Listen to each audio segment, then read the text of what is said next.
David, you were an internet pioneer of sorts. You founded Uncommon Goods in the late 90s, right? That's correct, 1999. What did you see that early to prompt you to start a retail online site?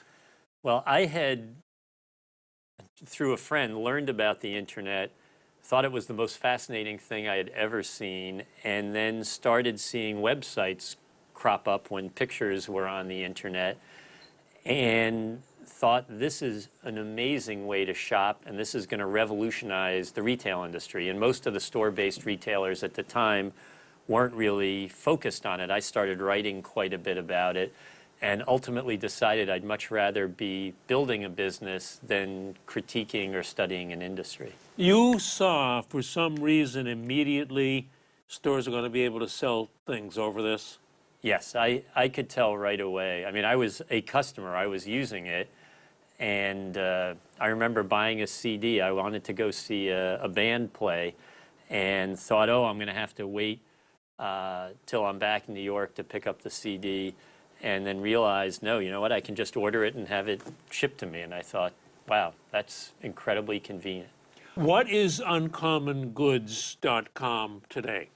So Uncommon Goods is a place where you can scratch your creative itch. It's a lot of independent designers who are making a wide range of products. It includes jewelry, products for the home, furniture, light furniture, glassware, plates, what have you, gifts. A lot of it is gift product for kids and a wide range. And it's stuff you won't find anywhere else. It's a great website name. Thank you. Bet you're glad you got that early. Yes, a lot of sleepless nights coming up with that name and finding one that wasn't taken. Oh, even back then, huh? Yeah. Wow.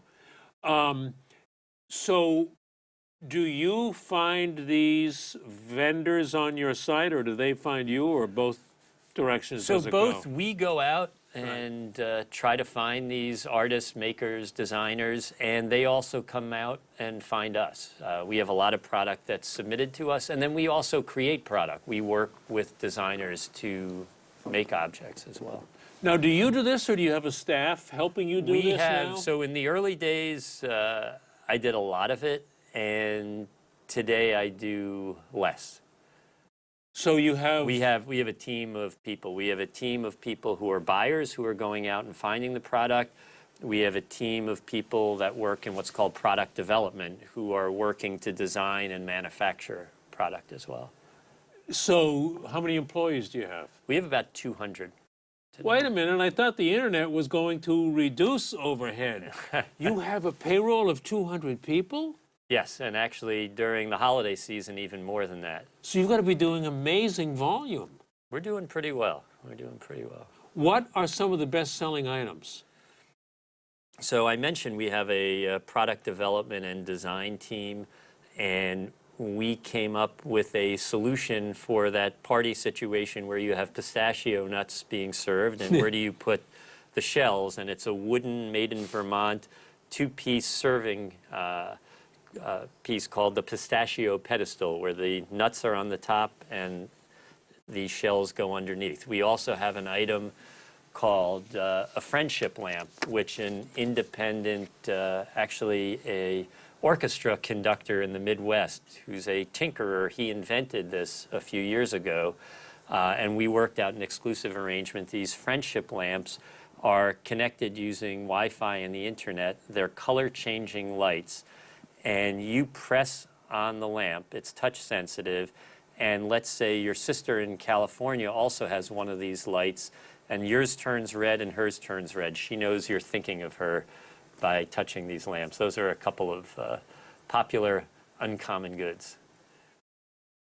Did the company take off when you established this team, the product development team, to work with talented people you had met to lead them? That sounds to me like a key differentiator for your website. I would say that that's an important part, but I would say what really has driven the business is the relationship with artists and makers, and sort of beating the bushes, finding that product and working out partnerships with them. Do you have to travel all over the world all the time finding So I personally these?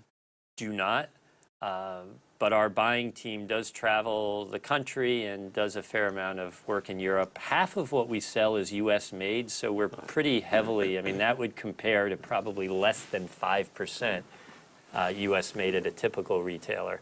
So we do a lot of sourcing in America. How do you advertise or how do you get the volume? So we have a print catalog, which was not part of the original plan, but we found that particularly when we started in 1999, 2000, there weren't that many people shopping online. So the catalog was an important way to raise awareness, drive volume.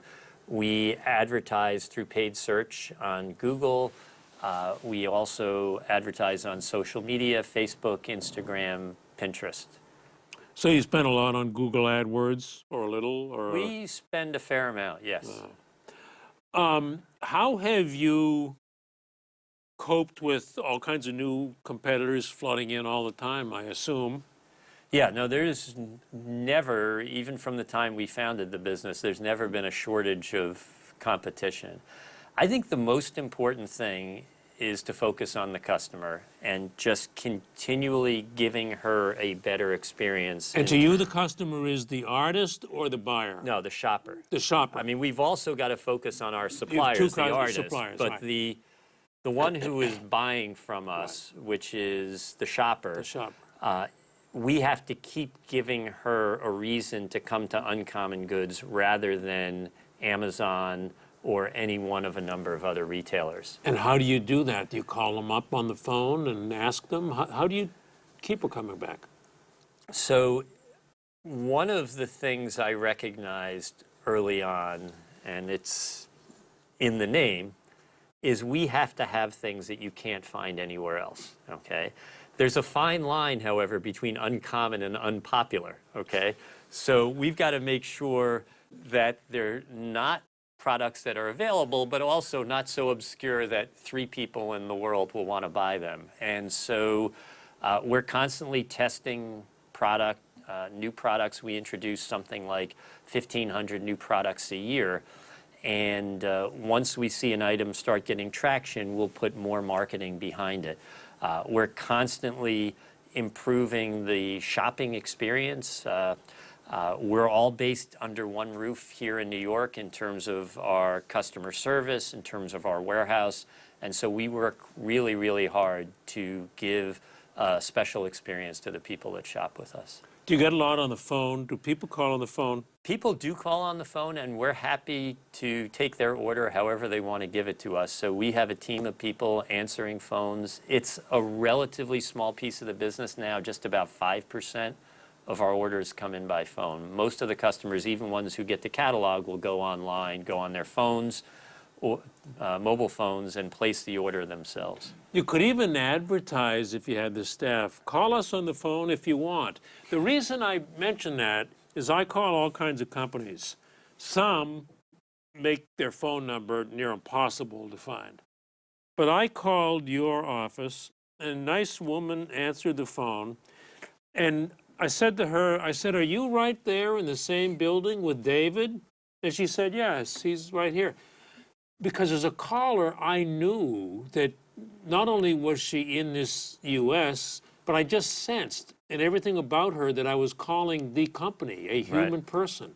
And I think that is so effective. I said, it's so great to call and have the phone answered like this. Yeah, something I learned back prior to starting the company. I was a research analyst studying the retail industry, and one of the things I learned from the founders of Home Depot, Bernie Marcus and Arthur Blank, was they had this term they called the inverted pyramid, where they, as the founders of the company, were at the bottom of an upside-down triangle, and the customer was at the top.